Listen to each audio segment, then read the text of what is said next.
Olá pessoal, tudo bem com vocês? Então na aula de hoje a gente vai começar falando dos algoritmos de aprendizado não supervisionado, tá? Então o primeiro deles é o mais famoso, é o K-means. Então eu vou estar passando aqui primeiro a parte teórica e depois a gente faz um exemplo para ver como é que ele funciona na prática, tá?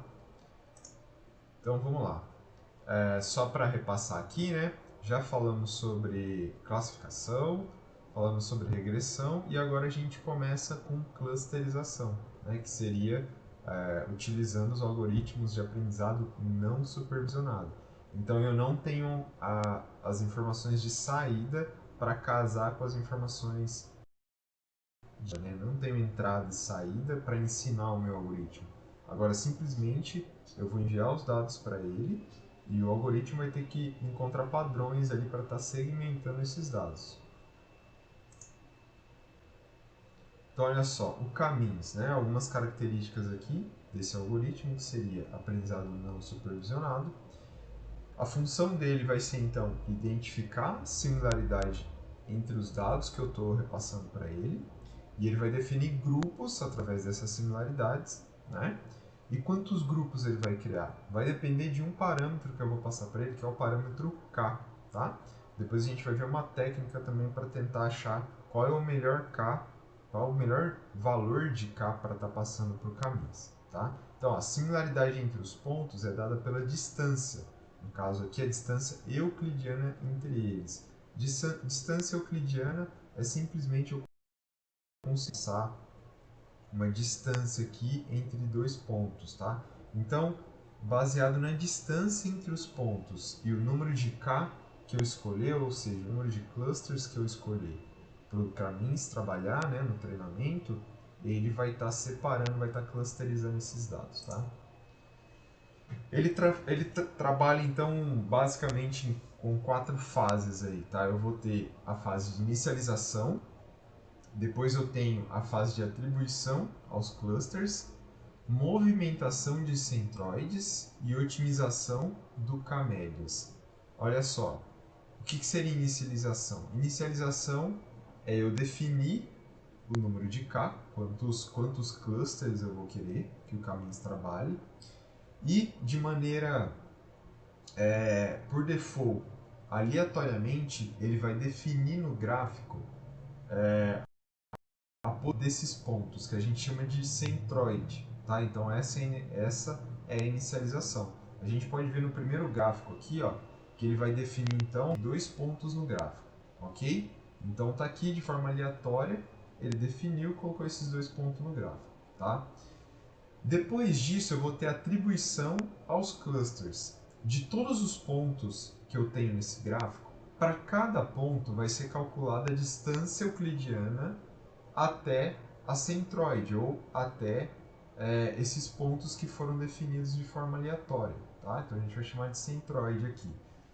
Essa primeira centroide, olha só, se eu pegar esse ponto, ele vai medir a distância euclidiana até essa centroide e a distância euclidiana até essa centroide. O que for menor, ele vai atribuir o ponto a essa centroide. Tá? Então foi isso que aconteceu aqui nesse primeiro gráfico.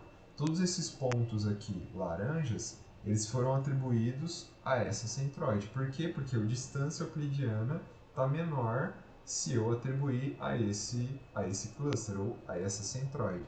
Da mesma forma, os pontos azuis. Tá? Entendido isso, então, depois eu tenho a movimentação das centroides. O que seria isso? Depois que eu passei por essa fase aqui, ó, vocês vão perceber que a centroide ela fica afastada dos pontos, né? Da mesma forma que o azul. O que seria ideal? Que eu colocasse essa centroide no meio do cluster. Então, que eu calculasse a menor distância possível de todos esses pontos laranja e eu adicionasse essa centroide exatamente na menor distância. Então, ele vai ficar no meio desse cluster aqui. Mesma coisa para o outro cluster. E aqui, ó, o que a gente vê no segundo gráfico, tá? Eu tenho então que cada centroide está no meio do cluster, beleza? Feito isso, eu tenho a otimização do K-médias. O que é isso? Eu vou redistribuir esses pontos, tá? Depois que eu movimentei a centroide, perceba uma coisa, ó. Antes ela estava aqui em cima. Esse ponto está mais próximo dela, né? Do mesmo jeito, todos esses pontos aqui de cima, mais próximo do azul, né?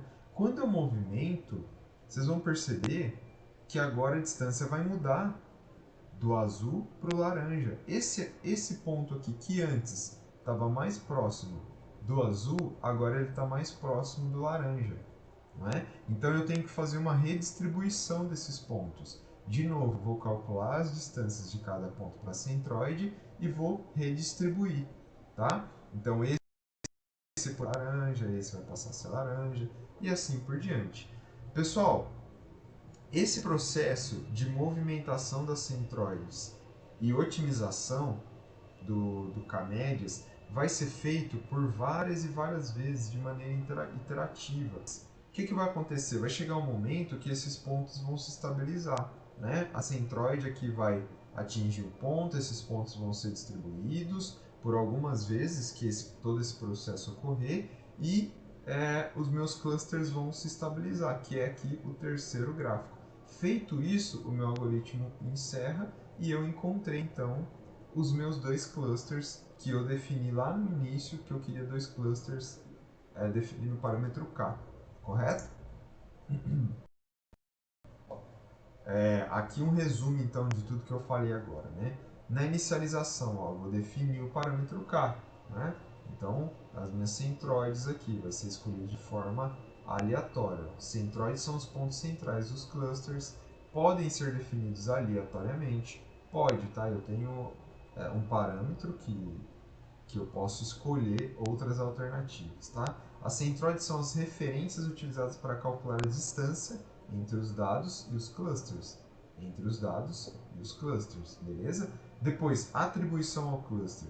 Calculada a distância entre um ponto e cada uma das centroides, o ponto será atribuído ao cluster de menor distância, né? Que foi o que eu falei no slide anterior. Qual é essa distância? Euclidiana, tá bom? O mesmo processo se repete para todos os pontos. Depois, movimentação das centroides. Recalculo o valor através da média dos valores dos pontos dados. Tá? E depois, otimização do K-médias. A fase de atribuição ao cluster e movimentação das centroides são repetidas até a estabilização ou satisfazer um critério de parada. Eu posso definir, por exemplo, o número máximo de interações. Tá? A estabilização é alcançada quando os pontos não mudam de cluster na fase de atribuição. Então, quando chegar nesse formato aqui, por exemplo, ó, os pontos não vão mudar. Tá? Então, aqui eu tenho os clusters estabilizados. E o critério de parada comumente utilizado é o número máximo de interações. Pessoal, entendido então como o K-means trabalha, vem outra dúvida, né?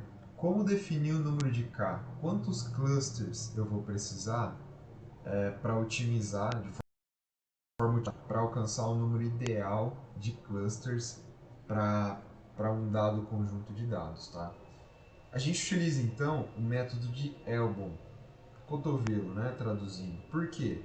Porque eu vou fazer alguns testes aqui, ó, e quando eu conseguir essa curva que forma um cotovelo, eu vou identificar aqui bem na ponta desse cotovelo e aqui vai ser o número de clusters ideal, beleza? O que acontece? Isso aqui seria o erro que eu tenho ou a soma das distâncias dos pontos até a centroide. Então perceba aqui em cima, ó, aqui 700, quer dizer que eu tenho uma soma grande de erro, quer dizer que os pontos estão distantes da centroide, tá? Conforme eu vou movimentando as centroides, redistribuindo os pontos, esse erro, a soma, na verdade não é erro, é a soma dos pontos até a centroide, ela vai caindo, né? Vai chegar uma hora que eu vou ter pouca movimentação, né? Então nessa hora eu tenho a estabilidade dos clusters, é quando eu tenho pouca movimentação de pontos mudando de centroide, né? Nessa hora então, que é dita como estável, eu vou achar aqui o melhor K, beleza? Então por isso que é o método de Elbow. O algoritmo K-means é executado N vezes, alterando o valor de K de forma sequencial. O que ele quer dizer? eu vou testar com k igual a 1, k igual a 2, a 3, a 4, assim por diante. O objetivo é encontrar o melhor k possível. Para isso, cada execução do caminho é calculado as distâncias entre os pontos e suas centroides. Foi o que eu te falei, foi o que eu falei para vocês. Então aqui no eixo y eu tenho a soma dessas distâncias, tá? O ponto de equilíbrio que propicia de pouca melhora, né? Pouca melhora, menor distância, nas distâncias entre os pontos e suas centroides em decorrência do aumento de K. Então, olha só, aqui eu, com um cluster, aliás, com um cluster aqui, ó, um cluster, eu tenho aqui quase 700, né, a distância, se eu for somar as distâncias de cada ponto até aquela centroide. Quando eu crio dois clusters, ó, já cai aqui para 100 e pouquinho, tá? Então já diminuiu muito a distância, os pontos já estão mais próximos da centroide. Quando eu coloco 3 clusters, cai mais um pouquinho, aqui ó, cerca de 90, mais ou menos, tá? Agora quando eu coloco 4, eu tenho pouca movimentação, né? Os pontos, eu crio 4 clusters, mas os pontos eles não melhoram em questão de distância do ponto até 4 em diante, então não tenho melhora nenhuma. Qual que seria o melhor K nesse caso? 3, não é? Pessoal, então esse aqui é um resumo, né, do algoritmo K-means, para a gente estar fazendo clusterizações, que é um tipo de treinamento não supervisionado, tá? A gente viu também o método Elbow, que é para eu encontrar o principal parâmetro do K-means, que é o K, tá? E agora então a gente vai para a parte prática para ver como é que isso funciona. Eu estou com o meu notebook aberto aqui, vamos então para a parte da aplicação do K-means, tá?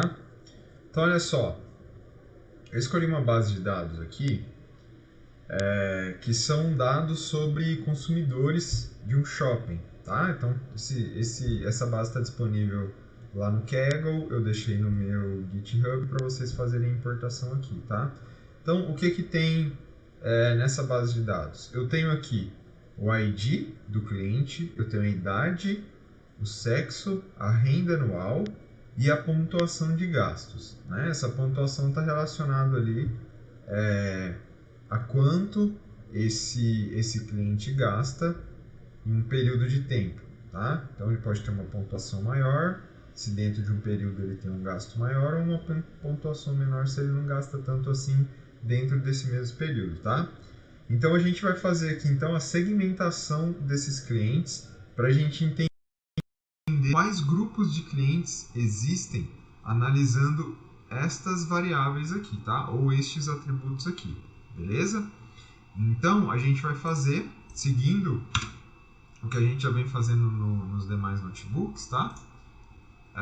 Eu vou fazer aqui as importações. Todas as bibliotecas são bibliotecas que vocês já conhecem.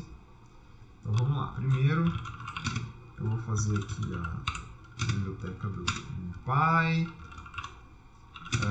Que mais? Pandas.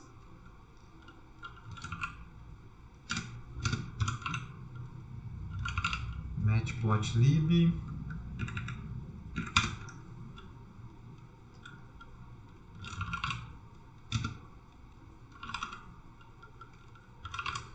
Seaborn para os nossos gráficos. Aqui abaixo Matplot também, por isso que a gente importa as duas bibliotecas para os nossos gráficos. E aqui o sklearn, tá? O sklearn vai ser cluster import K-means. Aqui, ó. K-means. Beleza? Então já rodei essa célula aqui, ver se vai estar tudo certo. Vamos ver.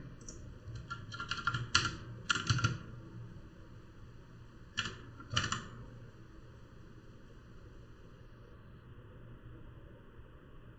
Beleza. Bom, leitura dataset. Eu vou fazer aqui então meu def, pegar lá o meu PD do pandas, né? Read CSV. Vou pegar na minha cola aqui o link da nossa base de dados.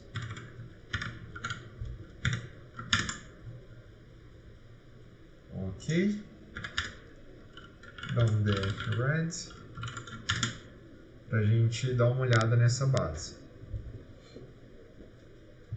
Ó, então a nossa base é isso aqui, ó. 5 primeiras linhas então da nossa base tem o ID do cliente, do consumidor. Tenho aqui o sexo, a idade, a renda anual, tá? E também a pontuação desse cliente, beleza? O legal da gente sempre fazer é tirar as informações desses dados para a gente saber os tipos, né, de cada coluna, saber se tem algum tipo estranho aqui, se a gente precisa fazer alguma manipulação dos dados, tá? Então a ID está do tipo inteiro, o sexo aqui está do tipo objeto, ok, a idade inteiro, aqui também a renda anual está do tipo inteiro e a pontuação do tipo inteiro. Ótimo, tudo certo. Ele está me falando aqui também que tem 200 exemplos aqui, né? Então tem 200 linhas, tem informação aqui de 200 clientes, beleza? Tá ótimo, ok. O que é importante a gente verificar também? Se existe dados faltantes em alguma coluna, tá? Então eu vou dar um comando aqui, se existe algum dado faltante, né, em alguma coluna, e vou somar para ele me dar o total caso exista, beleza? Vamos rodar aqui, olha só, 0, então tá ótimo, já sei os tipos da minha base, já sei que os dados estão todos completos, base de dados perfeita, não preciso fazer mais nada em relação a isso, tá? Então a primeira análise que a gente vai fazer vai ser plotar um gráfico de correlação, né, entre os dados. Como que a gente vai fazer isso? A gente vai usar o nosso Seaborn, tá? E um gráfico que chama parplot. Eu vou passar para ele aqui o df e corner true. Beleza.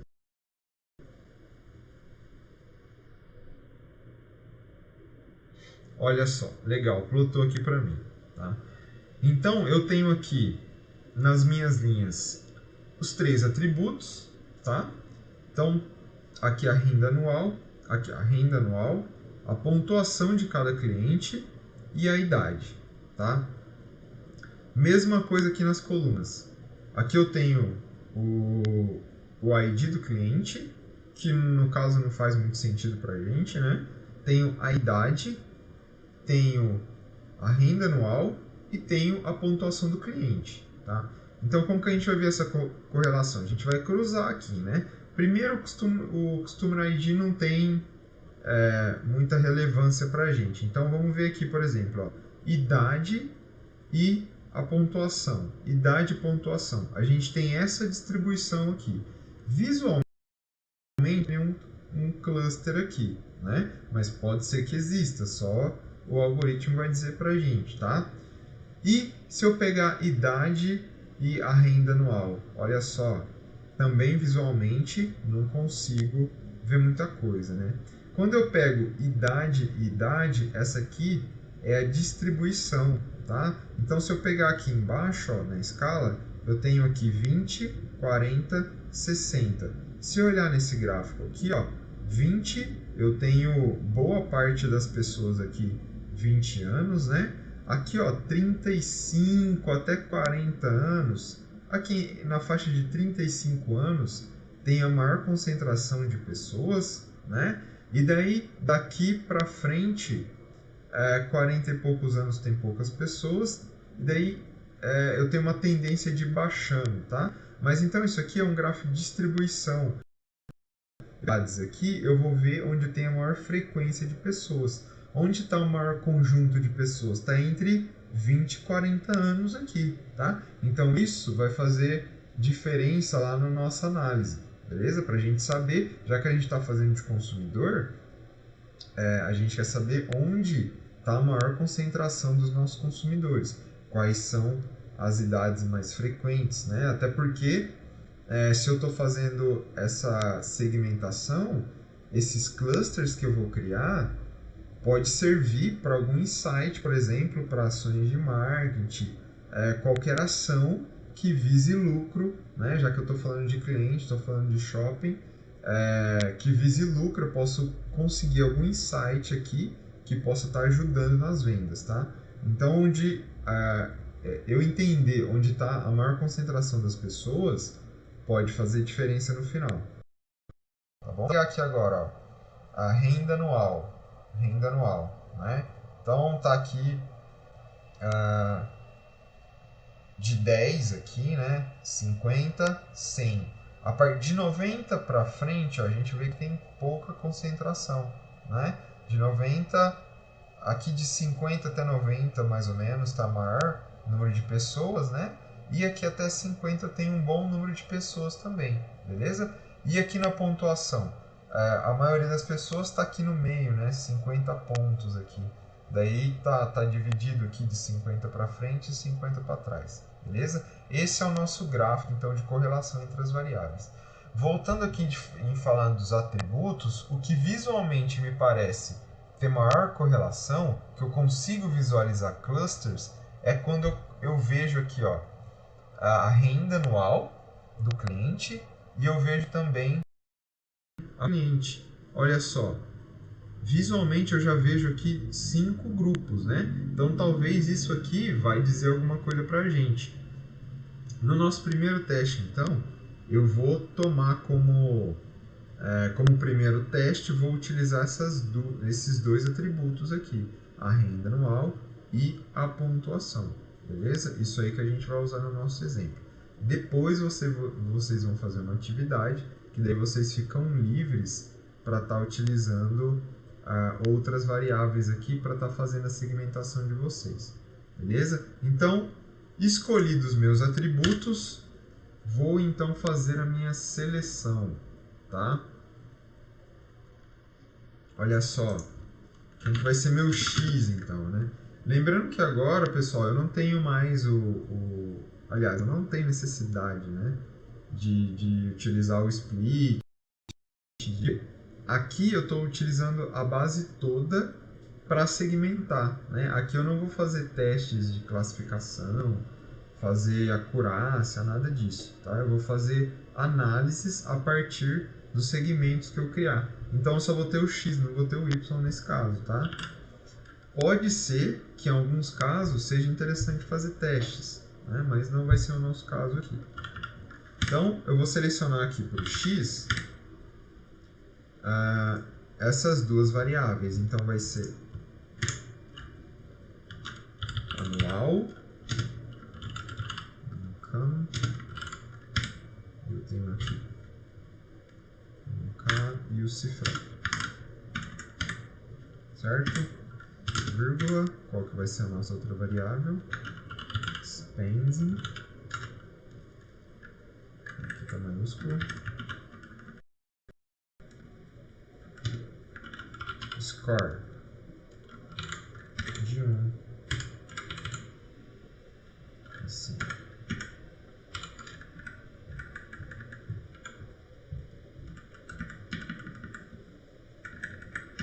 Aqui não é para ficar assim.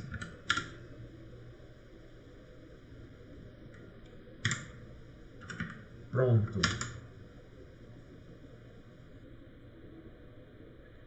Que deu errado aqui. Vamos fazer o seguinte, eu vou copiar aqui, ó. Pegou uma digitação. Acho que só foi espaço aqui, né?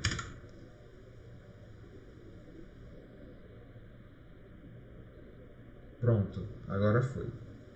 Certo? Pessoal, então definido o nosso x, a gente vem aqui para instanciar o nosso objeto caminhos, tá?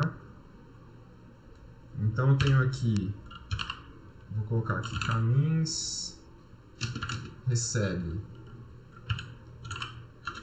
caminhos, e eu tenho aqui, essa variável pode chamar nClusters, né, que vai receber o número de k. Né? Então aqui eu posso definir quantos clusters ou quantas centroides vai ter no meu modelo, tá bom? Por enquanto eu vou deixar n aqui e vocês vão ver por quê, tá? E aqui embaixo, então, eu uso o meu caminhos para treinar com os dados de x, beleza? E por que eu deixei n aqui? Porque eu vou testar vários n's, tá? Por que eu vou testar vários n's? Para plotar naquele gráfico, para utilizar do método Elbon e achar qual que é o melhor k pro nosso modelo, beleza? Então eu vou colocar aqui for n in, vou colocar um range aqui,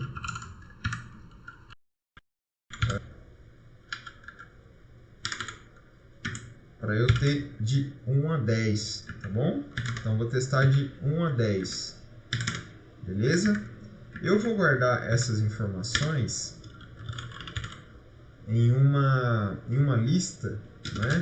Que ele tem esse nome aqui, por quê? Porque o caminhos, deixa eu pegar aqui, o caminhos, eu vou pegar um atributo, né? Ele que me retorna a soma daquelas distâncias até o ponto central. Então é aquilo que eu quero plotar, né? Porque a hora que aquelas distâncias elas tiverem pouca variação, é a hora que o meu modelo estabilizou, beleza? Então eu vou criar aqui um vetor que vai guardar essas distâncias a cada interação do for, tá? Uma lista, né? Uma lista, ok, aqui está tudo certinho. Bom, vamos, opa, fiz errado, né? Ponto append, vou executar. Aqui está errado, caminhos não definido. Vamos ver lá nas nossas importações. Ó, aqui está errado, tá? Aqui é caminhos com K, sem underline e maiúsculo. Executei. Beleza. Agora deve rodar.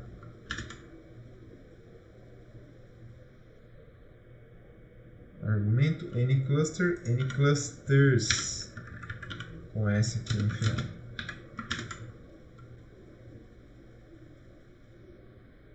Beleza. O meu vetor, né, se eu plotar aqui, ó, tem o meu vetor com as distâncias, beleza? Eu quero colocar isso no gráfico, então eu vou colocar aqui, ó. Vou utilizar o plot, figure, recebe, fig size, tamanho 11 e 6, plot. Isso aqui é uma array,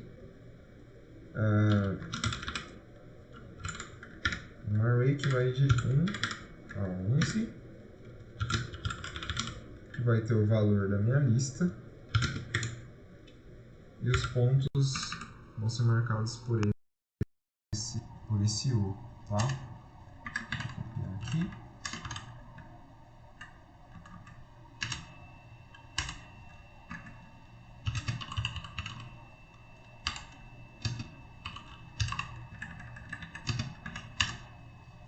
Vou definir aqui meu x e meu y, os labels, tá?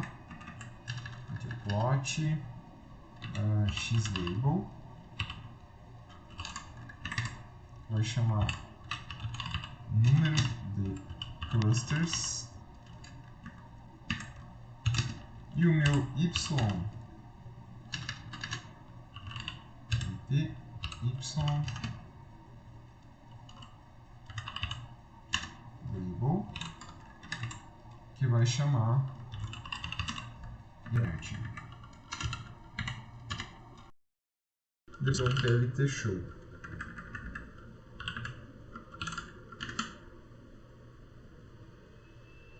Vamos ver o que está errado aqui.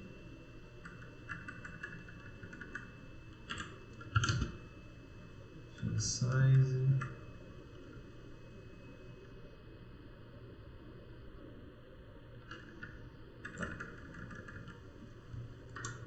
Vamos arrumar isso aqui, pessoal. Aqui figure e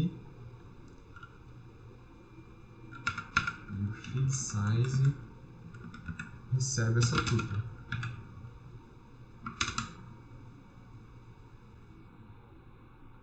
Tá aí o nosso gráfico. Olha só. Eu tenho aqui 1K, 2K, 3K, 4K. Então, entre 5K, provavelmente o 5 é o nosso melhor K, né? Vamos, então, plotar um gráfico com K valendo 5 para a gente entender, para a gente tentar visualizar esses clusters, então, tá? Vamos lá.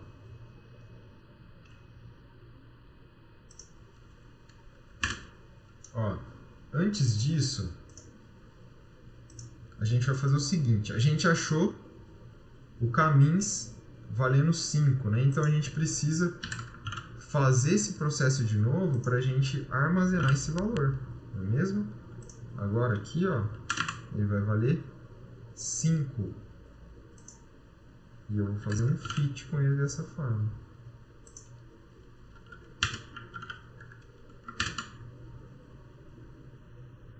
Beleza.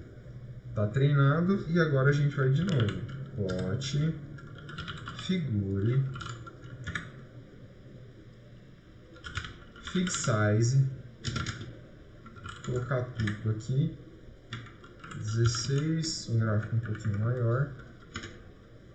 Vai ser um gráfico do tipo scatter.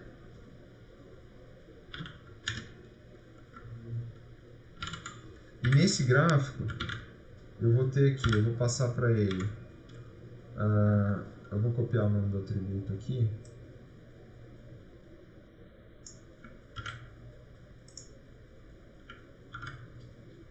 A pontuação primeiro, tá?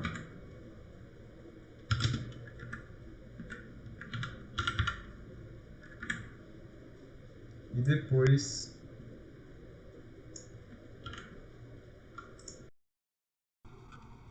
a renda anual. Então essas são as duas informações do gráfico do tipo scatter. Scatter é aquele gráfico que eu vou colocando pontos no gráfico, tá? A partir de duas arrays ou duas listas, tá bom? E aqui no final eu vou colocar mais alguns atributos aqui do nosso gráfico. Então o tamanho, né, dos pontos que eu quero.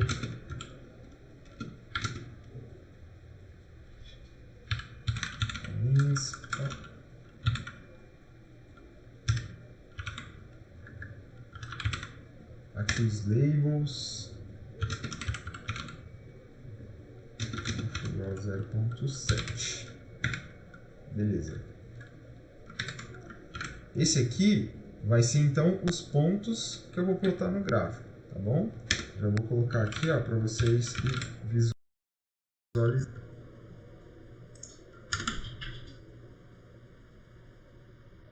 Olha aqui. Então, ó, eu já plotei aqui.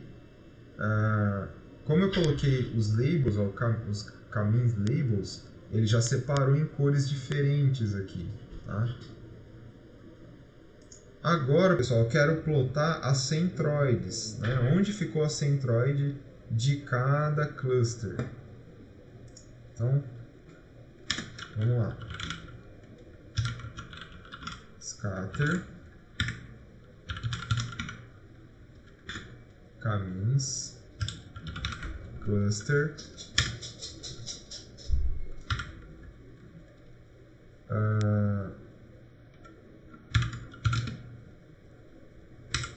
tenho aqui todas as linhas, coluna 0. Agora é só copiar. Todas as linhas, coluna 1. O tamanho vai ficar um pouquinho maior para dar um destaque. A cor vai ser vermelha. Alfa igual a 0.5. O alfa é o nível de transparência, tá? De cada ponto. Vou executar aqui para ver como é que fica. Opa, deu alguma coisinha errada.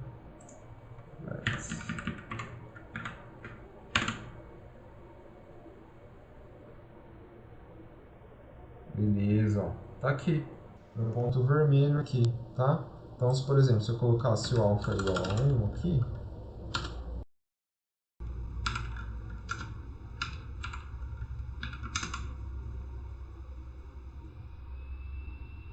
ele ficaria 0 de transparência, tá? Então eu coloco aqui 0.5.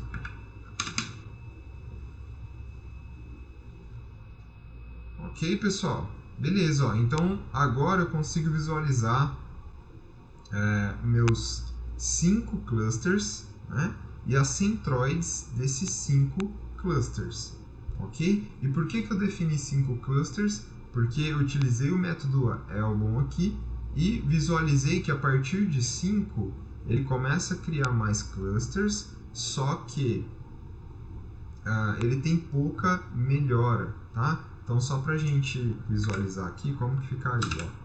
Se eu testar aqui com o Cavalino 6.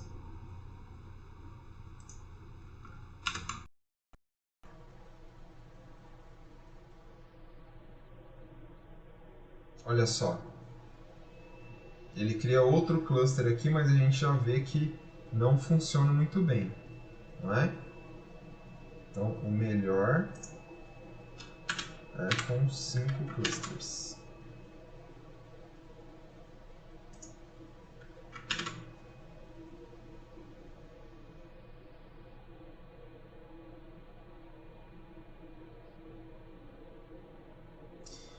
Beleza, pessoal. Fizemos a segmentação, escolhemos então duas variáveis, que inclusive é interessante a gente plotar, né? Quais são essas variáveis. Então, eu vou fazer o seguinte, ó. Tenho então o label xlabel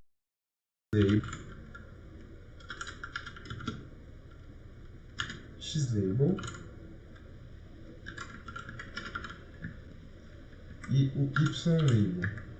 O xlabel vai ser então a pontuação, né? Vamos colocar aqui, ó, score.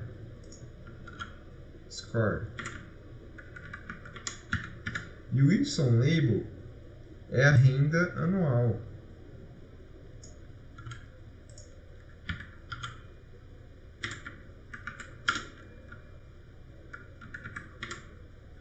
É a renda anual, tá? Vou executar. Ok, ó, score, renda anual. Agora vamos dar uma olhada em cada cluster aqui que o Camins criou para a gente. Bom, nesse primeiro cluster aqui, a gente pode observar que são pessoas que têm baixa e uma pontuação baixa, né? Então, pensando numa ação de marketing, por exemplo, será que esse grupo aqui é interessante investir? É interessante investir em estoque que atenda esse grupo, os produtos que esse grupo costumam comprar? Será que é interessante? Não, né? Eles têm uma renda baixa e uma pontuação baixa. Então, o potencial de crescimento desse cliente aqui não é interessante, beleza? Ainda eu tenho os clientes que têm uma renda baixa E o score deles ainda é alto, ó, que é esse outro grupo aqui. Então, provavelmente aqui está o grupo maior de risco de inadimplência, né? Então, também não é um grupo interessante para se investir, em criar ações para agradar esse grupo aqui, tá? Eu tenho aqui o grupo que está no meio de tudo isso, né? Que ele tem uma renda anual média e um score médio, né? É um grupo que talvez ainda compense fazer uma ação ou outra, só que ainda não é um grupo de foco total para criações, para ter um investimento pesado em cima, beleza? Eu tenho um grupo aqui, ó, que ele tem uma renda alta e uma pontuação alta, né?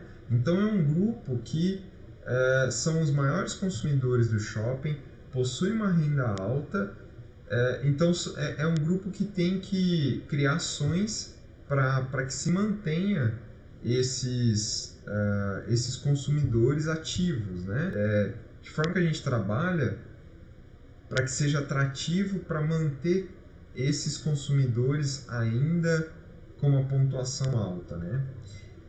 Agora, o grupo que tem maior potencial de crescimento, pensando em curto prazo, pode trazer uma rentabilidade maior para as lojas. É esse grupo aqui, né? Porque tem uma pontuação baixa e a renda anual alta. Então, esse grupo tem que ser trabalhado para que ele entre no grupo de pontuação alta, né? Então, todas essas pessoas aqui são pessoas com potencial para estar aumentando a pontuação, né? Para estar aumentando a compra e, consequentemente, melhorando o faturamento. Beleza? Pessoal, isso aqui então foi o nosso primeiro modelo de clusterização, tá? Vocês perceberam que o modelo de clusterização ele não tem insights muito concretos, né? Como classificação ou como regressão. Aqui, ainda mais do que nos outros problemas, a gente tem que estar bem alinhado com o problema que você quer resolver, né? Para a gente conseguir fazer uma interpretação desses clusters, né? Uma interpretação do que pode ser tirado, quais os insights que pode ser tirado de cada cluster, beleza?